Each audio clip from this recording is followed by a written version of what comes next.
आज की इस डिस्कशन क्लास की शुरुआत में एक बार सीपीपी नंबर 23 के आंसर लिख के कर देता हूँ। वैसे तो उस पर शेयर किए थे हमने, जो बच्चों ने आंसर भेजे वो, फिर भी मैं एक बार आपको बता देता हूँ।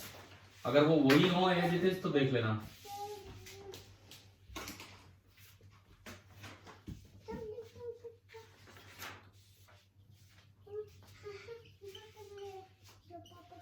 थोड़ा मैं इसको इधर करूँ।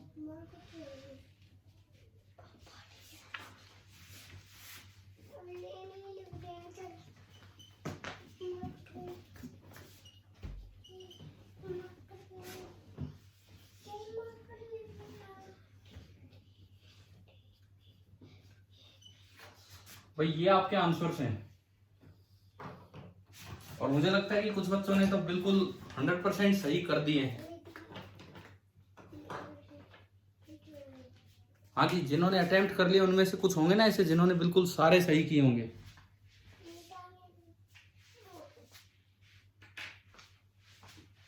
यस। तो बताओ मुझे एक बार किस किस के सही हो पाए हैं यहाँ तक।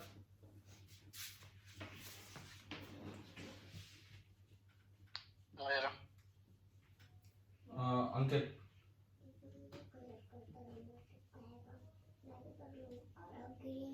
अभी 14 स्टूडेंट हैं क्लास में, 14 स्टूडेंट्स हैं। तो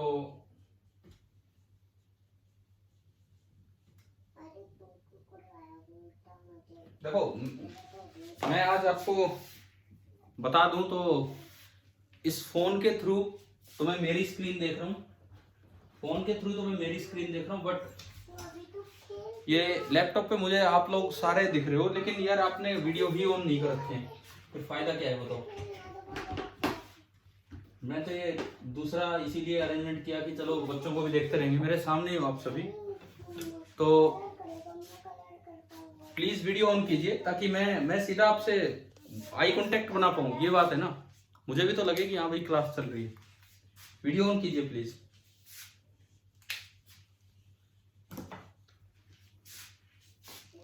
अच्छा ठीक है, हम अपने पेपर डिस्कशन पे आते हैं। पेपर 1 को आज कंप्लीट करने की कोशिश करें। मैं फिर आपसे कह रहा हूँ एक बार वीडियो ऑन कीजिए। या मुझे दिख ही नहीं रहे क्या आपने कर दिए जो वीडियो ऑन? इसमें तो हाँ अब होने लगे हैं।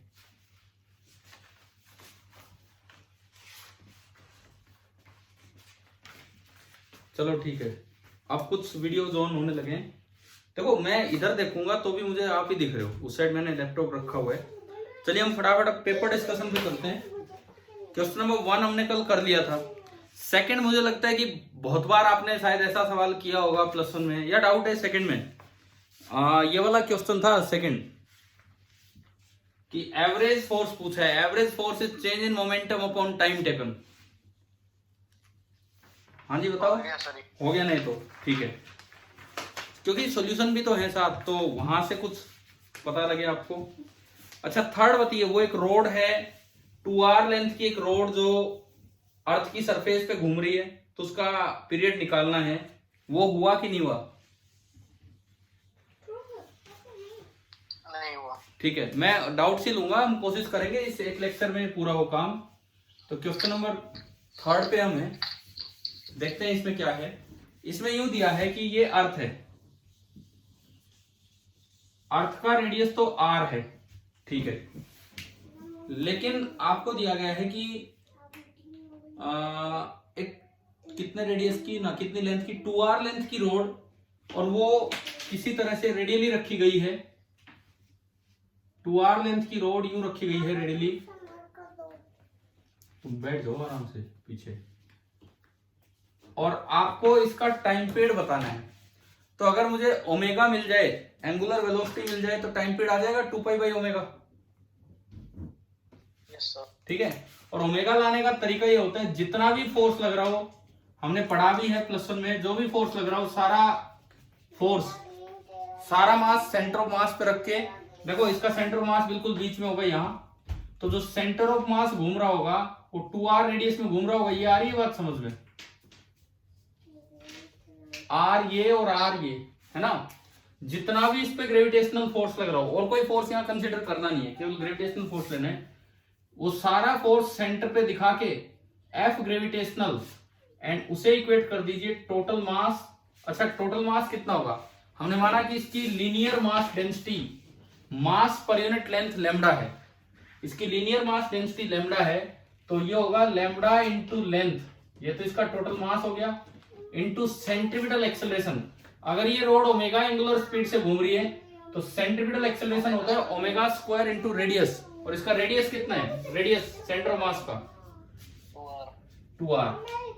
तो आपकी एक इक्वेशन तो ये बनी जो हमें ओमेगा निकालने के लिए मदद करेगी आगे, लेकिन इसमें हमें Fg निकालने में ये मत कर देना कि रोड का सारा मास समेट के सेंटर पर रख दिया। क्या हमने पढ़ा है इलेक्ट्रोस्टैटिक्स में भी कि स्फीयर हो तो मास या चार्ज समेट के रखा जा सकता है, लेकिन रोड में नहीं रखा जा सकता? पढ़ा है कि नहीं है? है ना? तो ऐसे में आप कैसे निकालते हैं नेट फोर्स? भाई आपका तरीका ये होता है, आप यहां से किसी भी x दूरी पे गए, किसी भी x दूरी पे एक छोटा सा एलिमेंट माना जिसकी लेंथ कितनी होगी? dx, उसका मास माना लैम्बडा इंटू dx। बिल्कुल वही इलेक्ट्रोस्टैटिक्स वाला काम है, एज इट इज इलेक्ट्रोस्टैटिक्स, ठीक है? लैम्बडा इंटू dx, और इस पे ये सब मास फोर्स लगा रहा होगा। अर्थ एक स्फीयर है तो आप इसका सारा मास समेट के सेंटर पे रख सकते हैं, तो इस पे जो df लगेगा, df that will be g into capital M into dm। dm है आपका लैम्बडा dx और डिवाइडेड बाई एक्स स्क्वायर, और सारे df सेम डायरेक्शन में लगेंगे तो इंटीग्रेट करके f आ जाएगा। और x की लिमिट देखो, रोड यहां से स्टार्ट हो रही है तो x की इनिशियल वैल्यू कितनी? r, और x की फाइनल वैल्यू कितनी? r और सॉरी 3r, x की फाइनल वैल्यू 3r, तो लिमिट लगनी है r टू 3r। कर दोगे भैया इंटीग्रेशन? ये इंटीग्रेशन सोल्व करके f ला के इसमें पुट करके ओमेगा आ गया, और ओमेगा आने के बाद टाइम पीरियड आ जाएगा 2π बाई ओमेगा। ठीक है, क्लियर है ना? आप सभी जस्ट मुझे एक बार अपनी बस शक्ल दिखाने के लिए वीडियो ऑन करते हो, उसके बाद फिर ऑफ कर लेते हो। क्या मतलब कोई ऐसा टाइम तो नहीं है ना कि सोने का टाइम हो गया, आधे सो के अटेंड कर रहे हैं इस तरह का? क्यों बार बार ऑफ कर दिया करते हो यार? मैं उधर देखता हूँ तो मुझे वही तस्वीरें मिलती हैं बार बार। चलिए देखिए, मैं वीडियो में क्या होता है? अच्छा, वीडियो में डाटा कुछ एक्स्ट्रा यूज होता है क्या? ठीक है, तो अगर ऐसी समस्या है तो रहने दो, कोई बात नहीं। अगर ऐसी समस्या है तो रहने दीजिए, जो कर सके वो कर लीजिए फिर तो प्लीज। देखो अब क्वेश्चन नंबर 4, चौथे सवाल पे हम चले। क्वेश्चन नंबर 4, ये इस तरह के यार आपने किए होंगे इलेक्ट्रिक पोटेंशियल एनर्जी लिखने वाले क्वेश्चंस। बताओ 4th में डाउट है क्या? ऐसे समझाऊं, ऐसे 2-3 सवाल हैं इसी पेपर में, पेपर 1 में ही।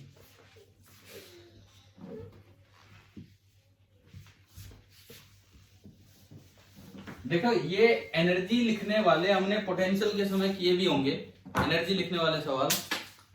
ऐसा कुछ है कि ये आपको स्फीयर दिए गए हैं, कंडक्टिंग न्यूट्रल स्फेरिकल सेल है, इनर रेडियस ए और आउटर रेडियस बी। ठीक है, ये न्यूट्रल है, इनर रेडियस ए है और आउटर रेडियस है बी, और इसके सेंटर पे शायद एक चार्ज रखा गया है Q। सेंटर पे एक चार्ज रखा गया है Q। अब ये कहता है कि find the EP of the system, और इग्नोर करना है self potential energy of point charge. हमने कभी पढ़ा है क्या पॉइंट चार्ज की सेल पोटेंशियल एनर्जी इनफाइनाइट होती है? बताओ। Yes sir. हाँ, तो उसको तो हम इग्नोर ही करते हैं, उसको तो हम इग्नोर ही किया करते हैं, वो कभी कंसीडर नहीं करनी होती। अगर इन्होंने दिया तो भी ठीक, नहीं दिया तो भी ठीक। अच्छा, ईपी कैसे लिखें? पहले तो लिखो यू सेल्फ और यू इंटरेक्शन, ये दो चीजें आपको लिखनी आनी चाहिए। एक तो यू सेल्फ और एक यू इंटरेक्शन। यू सेल्फ में पॉइंट चार्ज की तो लेनी नहीं है, इसकी और इसकी लेनी है। देखो अगर यहां क्यू चार्ज है तो अंदर कितना इंड्यूस होगा? अगर यहां क्यू चार्ज है तो अंदर कितना इंड्यूस होगा? -Q। और ये न्यूट्रल है तो बाहर कितना होगा? क्यू। क्यू। ठीक है, तो सेल्फ पोटेंशियल एनर्जी इसकी तो इनफाइनाइट होगी, वो तो लेनी नहीं है। इस लेयर की क्या होगी, आपको याद होगा, इस लेयर की K इंटू क्यू का स्क्वायर अपॉन 2a,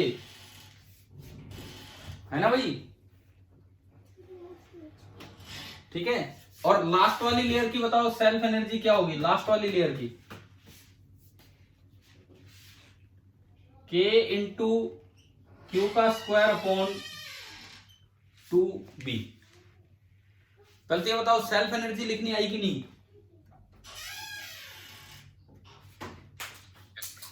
ठीक है, इसके बाद एक सेकेंड, अब हम लिखेंगे इनकी म्यूचुअल इंटरेक्शन एनर्जी। अरे पेन दे दो भाई, और भी लेके गए हो, और तो गई।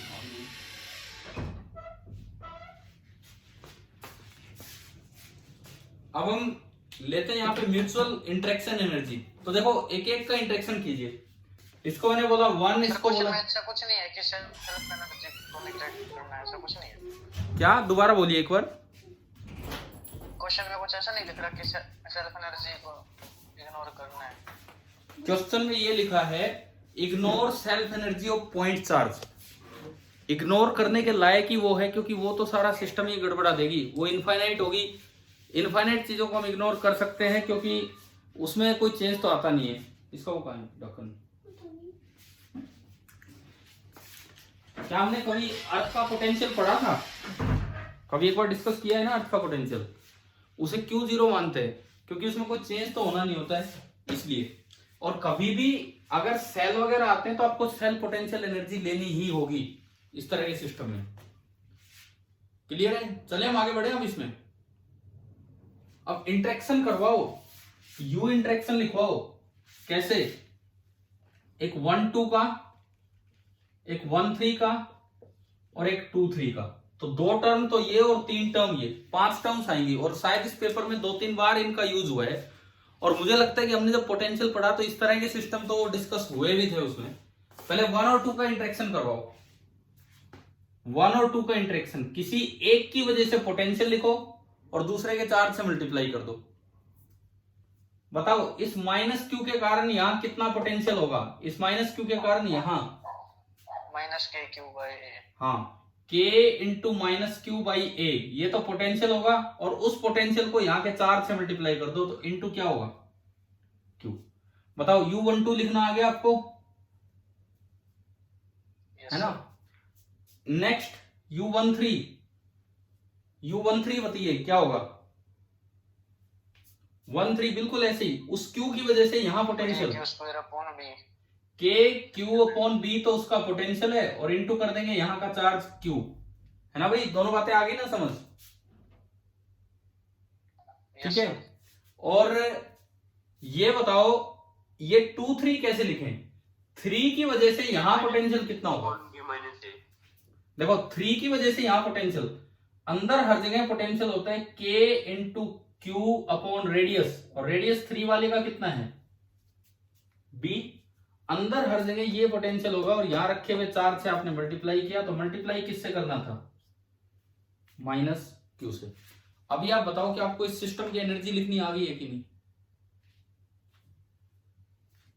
हाँ जी बोलिए, जवाब दीजिए, क्लियर है कि नहीं बताओ। देखो 2 टर्म तो हैं ये इंटरेक्शन एनर्जी की और 3 टर्म ये है, और प्लस 1 टर्म और होती जो हम कंसीडर नहीं करते हैं, क्योंकि change in potential energy important होता है और उसमें कभी कोई चेंज होना नहीं है, तो इसलिए हम उसे इग्नोर ही करते हैं। वैसे कोई सोचे इनफाइनाइट चीज को इग्नोर कैसे कर सकते हैं, लेकिन यहाँ कर सकते हैं। चलो तो हो गया ना ये वाला, इसको सोल्व करेंगे आपका आंसर आ जाएगा। सर रिंग के सेंटर वाले सरफेस पे पोटेंशियल सेम होता है क्या, रिंग की बात कर रहे हो, रिंग। अगर रिंग में आ जाए, अगर रिंग में आ जाए तो मतलब जो रिंग के अंदर का जो पार्ट होता है वहां पे पोटेंशियल सेम होता है। ना ना, रिंग में ये बात नहीं होती है, रिंग में ये स्फीयर वाली बात नहीं होती है। ठीक है, रिंग में ऐसी कोई कंडीशन नहीं है कि वो कोई इक्विपोटेंशियल सरफेस है, इस तरह का कुछ भी नहीं है वहां पे। चले हम आगे बढ़ूं मैं अगले सवाल पे।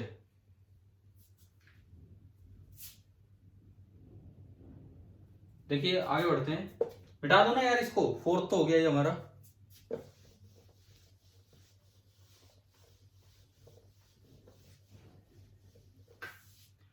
क्वेश्चन नंबर 5th, पांचवा मुझे लगता है एक हो गया होगा आपसे, या नहीं हुआ तो बताओ, मैं फिर डिस्कस करूं। क्वेश्चन नंबर 5th बताइए। मैं चलो हाँ क्वेश्चन बोल देता हूं, आपको नहीं ध्यान होगा। एक बॉडी को ऊपर प्रोजेक्ट किया है हाफ द एस्केप स्पीड से, हाफ द एस्केप स्पीड से उसे ऊपर फेंका है। तो यार ये तो हमने डिस्कशन में शायद पेपर से पहले भी डिस्कस की थी ये चीजें, कि एनर्जी कंजर्वेशन लगा के मैक्सिमम हाइट कैसे निकालते हैं, बताया था। यस सर, ये हो गया, 10th बता दो। ठीक है, पांचवा आसान था बिकॉज इसमें दो ग्राफ बड़े आसानी से छटके आ रहे थे। 10th बताऊं? 10th, चलिए 10th पे हम आते हैं। Yes sir. RPS school student curiously picks up Kota educator's sheet and tries to understand the answers given at the end of the book। ठीक है, ये डायमेंशंस पे है। एंगुलर मोमेंटम के डायमेंशन बताने हैं कि A किस किस में A के जो डायमेंशन है वो एंगुलर मोमेंटम वाले हैं। तो पहले मैं एक बार आपको याद दिलाऊं, +1 में आप पढ़ते हैं एंगुलर मोमेंटम L, इसकी यूनिट होती है जूल इंटू सेकेंड। आपने पढ़ा है angular momentum R cross P होता है। Yes sir. या कोई सर्कल में घूम रहा हो तो MVR होता है, ठीक है। और आप जब इसकी यूनिट निकालेंगे ये आता है जूल इंटू सेकेंड। मुझे तो ये लगा लो इसलिए याद है कि एटम्स में बोर ने, आपने भी बोर एटॉमिक थ्योरी में पढ़ा होगा, बोर ने बताया हुआ है कि जो एंगुलर मोमेंटम होता है रिवॉल्विंग इलेक्ट्रॉन का वो क्वांटाइज्ड है, बता रखा है ना, पढ़ा है Bohr's quantization principle atomic theory में। एटॉमिक थ्योरी पढ़ी है +1 में केमिस्ट्री में बोर की? याद नहीं है, कोई नहीं। तो उसमें बताया जाता है कि उसमें बताया जाता है कि वो क्वांटाइज्ड होता है एंगुलर मोमेंटम, तो वहां ये यूनिट आती है जूल इंटू सेकेंड। आप यहां से भी निकाल सकते हो। मतलब हमें ये देखना है कि किसमें ये A के डायमेंशन यही बनेंगे। अच्छा, सबसे पहले फर्स्ट पे चलते हैं। हाफ mv² बराबर A इंटू F, ये तो एनर्जी होगी। एनर्जी की यूनिट क्या होती है? जूल। इन्होंने बोला F फ्रीक्वेंसी है, फ्रीक्वेंसी होता है 1 टाइम, टाइम की यूनिट क्या होती है? सेकंड। तो ये सेकंड इधर आके मल्टीप्लाई होगा, तो बताओ क्या जूल सेकंड बन गया A? तो पहले में तो हो गया, पहले में तो ये एंगुलर मोमेंटम को रिप्रेजेंट कर रहा है। दूसरा डेल्टा P बराबर, मैं अगर सेकंड जो आपको ऑप्शन दिया है वो लिखूं, delta P change in linear momentum that is equal to 2A omega by V, 2A omega by V into √1 minus B² by C²। इससे तो मुझे कोई मतलब ही नहीं है क्योंकि ये तो डायमेंशन लेस है पूरा, ये तो पूरा का पूरा ये जो पार्ट है, ये जो पूरा पार्ट है ये आपका डायमेंशन लेस पड़ा है, तो इससे तो मुझे कोई मतलब नहीं है। मैं इस पे आऊं, यहां से 2 से भी मुझे कोई मतलब नहीं, तो A आया delta P into V by omega. आप V को ओमेगा R लिख सकते हो, याद है ना आपको, V बराबर ओमेगा R। ओमेगा से ओमेगा गया, और डेल्टा P इंटू R, ये तो P इंटू R यही तो बन गया डायमेंशनली। समझ आए? सी ऑप्शन देखिए, सी जो ऑप्शन है वो देख लीजिए, sine of K into L that is equal to K into √A² upon 2me, A² 2me। Sine के अंदर एंगल है, एंगल हमेशा डायमेंशन लेस होता है, एंगल हमेशा डायमेंशन लेस होता है। L मीटर में है तो K मीटर इनवर्स में हो गया।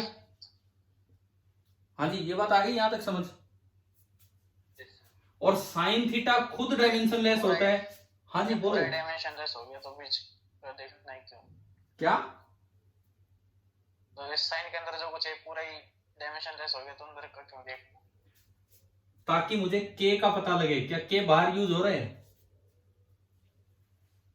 समझ गए हो? हमें इसके अंदर जाने की जरूरत नहीं थी, लेकिन K बाहर यूज हो रहा है तो मैं उसके डायमेंशन लेके आया हूं यहां से, ठीक है। L के डायमेंशन मीटर, तो K का मीटर इनवर्स होना चाहिए, और ये साइन पूरा भी डायमेंशन लेस है, यानी कि उधर से जो आए वो भी डायमेंशन लेस आए।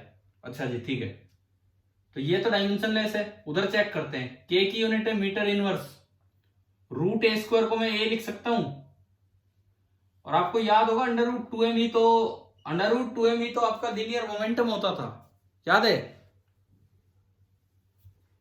Root 2m into kinetic energy linear momentum हुआ करता था कि नहीं? तो ये बन गया a अपॉन पी, और ये m इनवर्स नीचे गया m, p इंटू एम, फिर दोबारा वही आ गया r इंटू पी। ये r है ये p है, तो ये एंगुलर मोमेंटम बना कि नहीं नीचे?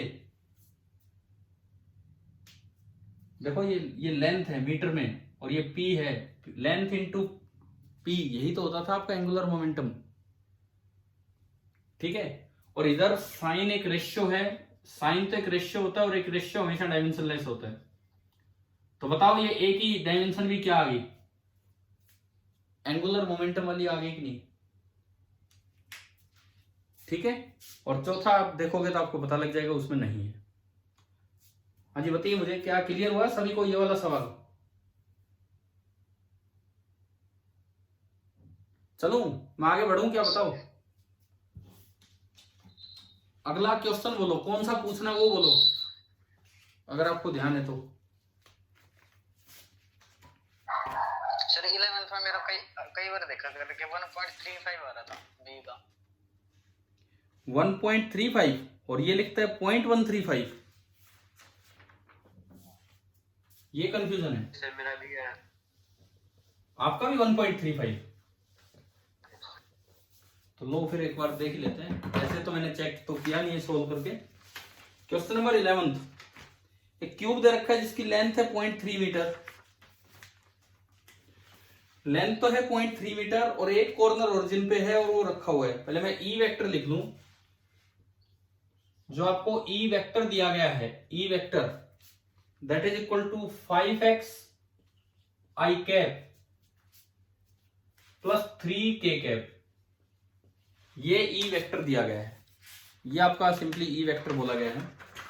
और जो हमें एक्सिस सिस्टम दिया गया है उसके अकॉर्डिंग y, ये ऊपर z और बाहर है x, और जो आपने क्यूब लेना है, इसमें क्यूब कुछ इस तरह का लेना है,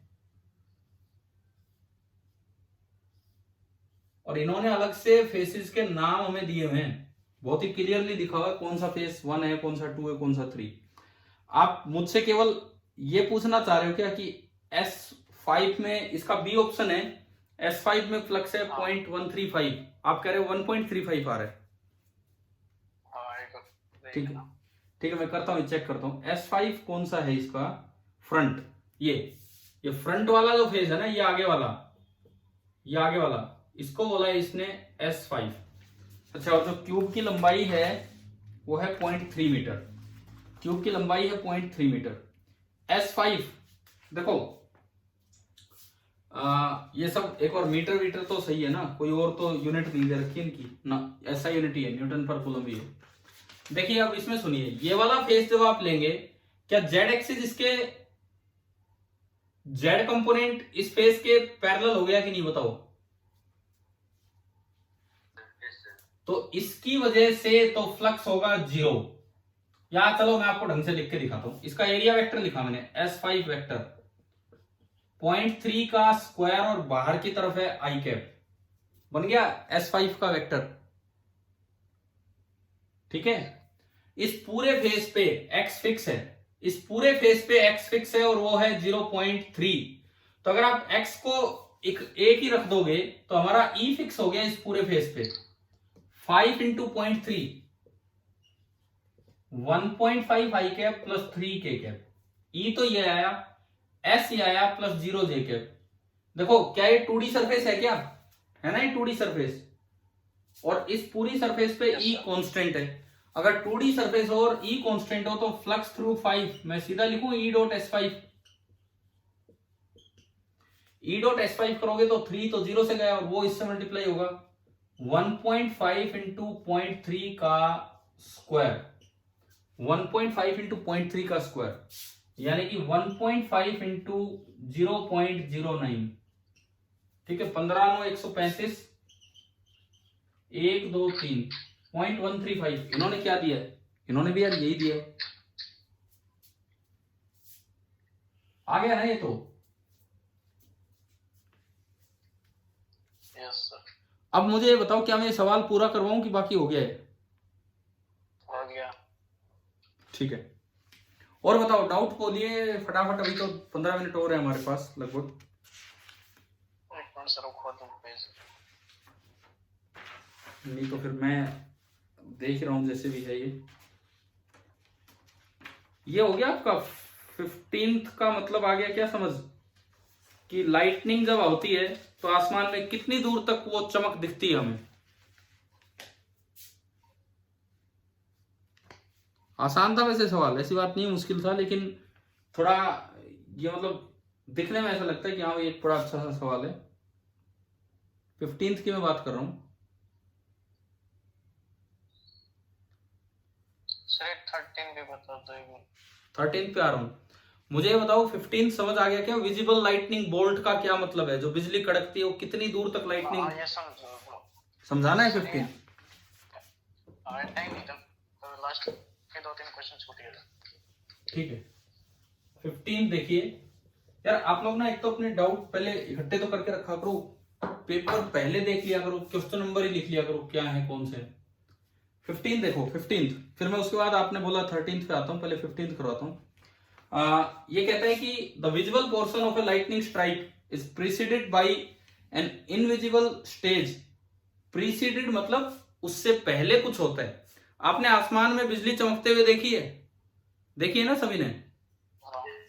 वो होने से पहले कहता है कि वहां से एक इलेक्ट्रॉन की स्ट्रीम भागती है क्लाउड से ग्राउंड की तरफ। ये कह रहा है कि ऊपर एक क्लाउड है, आप आसमान में बिजली चमकते हुए देख रहे हो, तो उससे पहले, बिजली चमकने से पहले एक इलेक्ट्रॉन की स्ट्रीम क्लाउड से ग्राउंड की तरफ आनी स्टार्ट करती है। Assume that the linear charge density along the column is 1 into 10⁻³ coulomb per metre. ये कहता है कि भाई इस पे जो लीनियर चार्ज डेंसिटी है मान लो 10⁻³ कूलम पर मीटर, ये जो भी चार्ज इसमें ये है। Treat the column of charge as if it were straight and infinite long. मान लो कि एक लॉन्ग लाइन चार्ज है, इस तरह की लाइन मान ली। At what distance from the column of electrons does the electric field have a magnitude of 3 into 10⁻⁶? The dielectric strength for air। आजकल हमारा कैपेसिटेंस चल रहा है चैप्टर, है ना? तो उसमें एक टर्म आएगी dielectric strength of dry air. Capacitance वाले पार्ट में हम पढ़ेंगे कि dielectric strength of dry air क्या है, और बड़े अच्छे से सवाल उनमें सीरीज पैरेलल पे आने हैं आगे, जब ये डाइलेक्ट्रिक हम पढ़ लेंगे। वो फील्ड की वैल्यू जहां पे एयर का भी ब्रेकडाउन हो जाए, मतलब एयर ही आयनाइज हो जाए, मतलब एयर ही कंडक्टिंग बन जाए, एयर में से भी इलेक्ट्रॉन चलने लग जाए, स्पार्किंग दिखने लग जाए, उसे बोलते हैं कि एयर का ब्रेकडाउन हो गया। और ड्राई एयर के लिए वो फील्ड होता है 3 into 10⁶ वोल्ट पर मीटर। हम ये कैपेसिटेंस वाले में याद भी कर लेते हैं वैल्यू। तो इन्होंने तो दिया है, हालांकि यहाँ पे ये कहता है कि एयर का ब्रेकडाउन इतने फील्ड तक है। तो बताओ कितनी दूर तक आपको लाइटनिंग दिखेगी? लाइटनिंग वहां तक दिखेगी जहां तक स्पार्किंग होगी, स्पार्किंग वहां तक होगी जहां तक कि एयर आयनाइज होगी, एयर आयनाइज वहां तक होगी जहां तक फील्ड 3 × 10⁶ न्यूटन पर कूलम जितना होगा। अगर आप बहुत दूर जाते हैं, क्वेश्चन दोबारा बताना। क्या क्वेश्चन दोबारा समझाना एक बार। क्वेश्चन ये है, कहीं भी आसमान में बिजली कड़कती है तो बिजली कड़कने से जस्ट पहले एक इलेक्ट्रॉन की स्ट्रीम भागती है, आसमान में एक इलेक्ट्रॉन की स्ट्रीम भागती है, और वो एक इलेक्ट्रिक फील्ड प्रोड्यूस करती है अपने आसपास। कहां तक स्पार्किंग नजर आएगी? बिजली कड़कना स्पार्किंग का ही एक बड़ा रूप है। कहां तक स्पार्किंग नजर आएगी? वहां तक स्पार्किंग नजर आएगी जहां तक एयर का ब्रेकडाउन हो जाएगा। एयर का ब्रेकडाउन वहां तक होगा, एयर का आयनाइजेशन वहां तक होगा जहां तक फील्ड 3 × 10⁶ न्यूटन पर कूलम से ज्यादा है। अब आप यूं बताओ, ये मान लो लैम्बडा डेंसिटी इन्होंने दे रखी है, आप बहुत दूर देखोगे तो फील्ड कम नहीं होगा, काफी कम होगा। ई का क्या फॉर्मूला होता है लॉन्ग लाइन की वजह से? 2k lambda by are. Are ज्यादा कर दोगे तो वहां तो एयर का ब्रेकडाउन होगा ही नहीं, आर बहुत कम कर दोगे तो डेफिनेटली एयर का ब्रेकडाउन होगा। तो पूछा है कितने रेडियस तक एयर का ब्रेकडाउन होगा, ये लाइटनिंग स्ट्राइक दिखेगी मुझे इतनी दूरी में चमक। तो क्या करना था, वो आर निकाल लो जहां पे ई जो कि होगा 2k λ/r, उसे आप इक्वेट कर दो एयर के ब्रेकडाउन फील्ड से 3 × 10⁶ से, और उससे r आ जाएगा। क्या ये सवाल समझ आ गया क्या? Yes sir. देखो है आसान सवाल, लेकिन एक अच्छा सवाल, एक अच्छा कॉन्सेप्ट है, जो ब्रेकडाउन वगैरह ये टर्म्स आगे आनी है खैर कैपेसिटेंस में, पर चलो समझ तो आई गया आपको। ठीक है, हाँ जी। अब आप कौन सा पूछ रहे हो? 30 कड़कते कैसे होता है, क्या ऐसा बात हुआ है? होता कुछ नहीं है, जो दो अलग अलग बादल हैं इनके बीच में आपने स्पार्किंग देखी है क्या? लूज वायर्स में स्पार्किंग, ये वही है, सेम वही है, सेम वही कॉन्सेप्ट है ऊपर। लूज वायर्स में स्पार्किंग क्यों हो जाती है? चलो आपने जिक्र किया, मैं थोड़ा सा बताता हूं। ड्राई एयर का ब्रेकडाउन फील्ड होता है 3 × 10⁶ वोल्ट पर मीटर, न्यूटन पर कूलम या वोल्ट पर मीटर। इतना फील्ड जहां पहुंच जाएगा एयर का ब्रेकडाउन होगा, वहां पे मुझे स्पार्क्स दिखने लगेंगे। मैं इस यूनिट को थोड़ा सा बदलता हूं, ये तो बहुत ज्यादा वोल्ट है 1 मीटर में।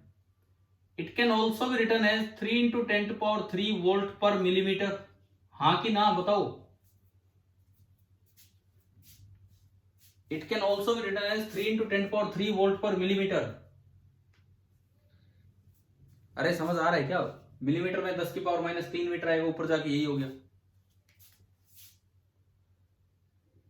ओहो, बीच में टेम्परेचर ज्यादा होने की वजह से ये फोन साथ छोड़ जाता है। आवाज भी आ रही है कि नहीं मेरी? बताओ एक बार।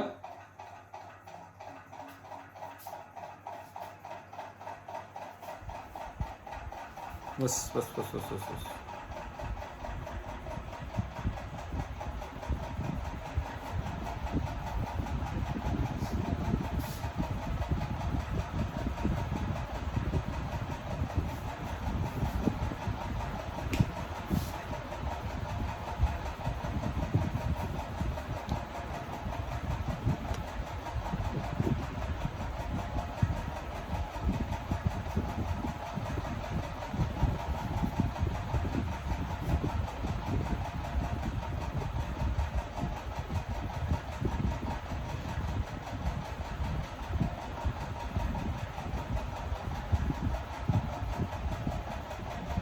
हाँ जी, अभी देखो भाई, बीच में ओवर हीटिंग की वजह से जाम हो गया था ये। चलो मैं अपनी बात को कंटिन्यू करूं, आवाज आ रही है ना अभी? Yes sir. देखिए क्या होता है, सुनो। ये क्या आपको ये समझ आ रहा है? ये चीज और ये चीज सेम है, ठीक है। मैं इसको थोड़ा और कम करता हूं, 3 वोल्ट पर माइक्रोमीटर लिख सकता हूं कि नहीं? बताओ, क्या ये और ये सेम है कि नहीं? इसका मतलब अगर 1 माइक्रोमीटर का भी गैप है ना, 1 माइक्रोमीटर का भी गैप है दो वायर्स के बीच में, और एक छोटा सा पोटेंशियल डिफरेंस है 3 वोल्ट का भी, 1 माइक्रोमीटर के गैप में छोटा सा भी पोटेंशियल डिफरेंस है 3 वोल्ट का भी, तो फील्ड इतना स्ट्रॉन्ग हो गया। This field is this field. और क्या वहां पे एयर का ब्रेकडाउन हो जाएगा कि नहीं इनके बीच में? ठीक है, एयर का ब्रेकडाउन होते ही स्पार्किंग होगी, बिजली कड़कने लगी। वो बिजली नहीं कड़कती, लेकिन स्पार्किंग तो दिखती है हमें कई बार। अब इसीलिए तो बोला जाता है कि लूज वायर्स हो तो उन्हें टाइट कर दो, नहीं तो स्पार्किंग होगी। हम वो गैप देख नहीं पाते हो। गैप कितना छोटा है, कितना कम है, किस रेंज का वो गैप? माइक्रोमीटर, मिलीमीटर, इतने छोटे छोटे गैप है। हमें लगता है वायर जुड़ी हुई है, लेकिन उनमें एयर है बीच में, तो उसे टाइट करने से स्पार्किंग हटती है। तो आप बताओ, क्या स्पार्किंग वाला कॉन्सेप्ट आ गया है क्या समझ? यही चीज अगर वायर वायर से छोड़ दे, स्पार्किंग होती रहे तो नुकसान है? कोई नुकसान नहीं है, करंट तो चलता रहेगा, लेकिन उससे नुकसान ये है ना कि कुछ पार्ट, देखो बहुत दूर कर दोगे, थोड़ा सा भी दूर कर दोगे तो कनेक्शन ही हट जाता है, फिर तो हमें दोबारा जोड़ने पड़ते हैं। इतनी दूर करने पे तो एयर का ब्रेकडाउन हो ही नहीं पाएगा। समझ रहे हो? हम कोई बादल थोड़ी लेके बैठे हैं, हमारे पास तो जरा सा पोटेंशियल डिफरेंस है, और आपने गैप बढ़ा दिया, पोटेंशियल डिफरेंस उतना सा ही है और गैप बढ़ा दिया तो फील्ड काफी कम हो जाएगा, तो एयर का ब्रेकडाउन हुआ नहीं। लेकिन अगर वहां स्पार्किंग होती रहती है तो कुछ एनर्जी हमारी एयर के रूप में नष्ट हो रही है, एयर में जा रही है इलेक्ट्रिकल एनर्जी, और कोई नुकसान नहीं है। ठीक है, प्लस वहां यूं भी लगता है यार ये कभी करंट वरंट ना लग जाए, इसलिए भी हम उसे ठीक करते हैं। उस स्पार्क से भी तो आग लग सकती है कहीं कोई चीज में, समझ गए हो क्या ये बातें? स्पार्किंग से करंट थोड़ी ना लगेगा। अरे स्पार्किंग से मैं बताता हूं आपको, स्पार्किंग से बहुत भारी नुकसान हो सकता है। स्पार्क क्या है? स्पार्क किसका फ्लो है बताओ, किसका फ्लो है वो? करंट चार्ज का। चार्ज का फ्लो ही तो करंट होता है, और तो करंट कुछ होता ही नहीं, हम पढ़ेंगे भी आगे। चार्ज का फ्लो ही करंट है। आप कहते हो स्पार्किंग से कुछ नहीं होता, ये आसमानी बिजली किसी पे गिर जाती है, बचता है आदमी? No sir. तो वो स्पार्क ही तो है, वो बड़े रूप का स्पार्क है, बड़े रूप का स्पार्क। हमारा इनसे कुछ नहीं हो रहा, यूं तो हमारे 3-4 वोल्ट के पोटेंशियल डिफरेंस से भी कुछ नहीं होता है, समझ गए ना आप? स्पार्क से तो आदमी बचता भी नहीं, ये हाल हो जाता है अगर अच्छे स्पार्क हो तो वो। तो इसलिए स्पार्क अवॉइड करते हैं, प्लस उनसे ना फायर हो सकती है, कहीं भी आग लग सकती है, इस तरह का काम हो सकता है। अच्छा, अब बादलों में क्या सिस्टम है समझ गए आप? दो बादल दूर दूर भी हैं, लेकिन उनके बीच में अच्छा खासा पोटेंशियल डिफरेंस है, और वो इतना पोटेंशियल डिफरेंस है कि 1 मीटर की दूरी पे भी वो इतना है। तो क्या वहां पे एयर का ब्रेकडाउन हो गया कि नहीं, है ना? और एक से दूसरे तक वो चार्ज चल के जाता है। अब ये क्वेश्चन क्या कहता है, बिजली नीचे कैसे गिरती है? नीचे तब गिरती है जब एक बादल और ग्राउंड के बीच की एयर का आयनाइजेशन हो जाए, तो बिजली नीचे की तरफ आती है। दो बादलों के बीच की एयर का आयनाइजेशन हुआ है तो एक से दूसरे की तरफ जाती है। क्लियर? सर एक से दूसरे की तरफ जाती है, उसी वजह से बादल फटते हैं। और बादल तो भाप से बने होते हैं, तो फिर उससे क्या होगा? बादल से भाप से बने हो, चार्जेज होते हैं ऊपर उनके पास, वो चार्ज पार्टिकल्स होते हैं उनके पास, इसी वजह से तो दो बादलों के बीच में पोटेंशियल डिफरेंस होता है। अगर दो बादलों के बीच में इतना पोटेंशियल डिफरेंस हो गया कि 1 मीटर पे इतना बन पा रहा है, तो वहां वो एयर का आयनाइजेशन हो जाएगा और कुछ नहीं होता। एक जो हाई पोटेंशियल चार्ज आता कहां से है? क्या क्या क्या क्या 1 मिनट, चार्ज आता कहां से है? ये आपकी बात बीच में रह गई है, मीटिंग पूरी हो गई है, हम इसको कंटिन्यू करेंगे कल। अनफॉर्चुनेटली मीटिंग बीच में ही रह गई है, तो हम ये बादल वाला कॉन्सेप्ट भी लेंगे और ये सारी चीजें हम देख रहे होंगे। चलिए कोई नहीं, इस काम को कल कंटिन्यू करते हैं। Thank you.